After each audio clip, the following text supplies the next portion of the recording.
Ang galing, no? College prepared you for everything. Except for the real world.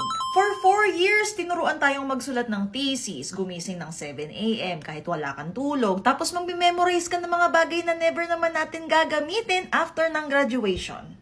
Grabe. Pero nung nag-apply ka ng trabaho, ang sabi nila, sorry, we're looking for someone with 2 to 3 years of experience. Paano yun? Ikakagraduate mo nga lang. Here's the truth. College gave you a diploma, but the world now requires digital skills, adaptability, creativity, things you won't find in a multiple choice exam. Real talk, the new degree is learning how to learn fast. And guess what? AI just made learning faster than ever. Pwede ka nang gumawa ng resume in seconds. Pwede kang matutong mag-design, mag-code ng website, mag-market. Gamit lang si ChatGPT. Libre yun Pwede rin YouTube, Notion, kahit wala kang degree. So, is college a scam?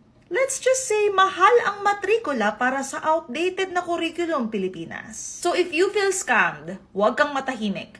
Upgrade mo yung sarili mo. Gamitin mo ang AI. Palitan mo ang sistema. You're not behind. You're just in the wrong map. Lagyan mo ng diskarte. May internet ka naman. May telepono ka naman. Huwag ka lang kasi tamad. Alang-alang sa future na ikaw, galaw-galaw din.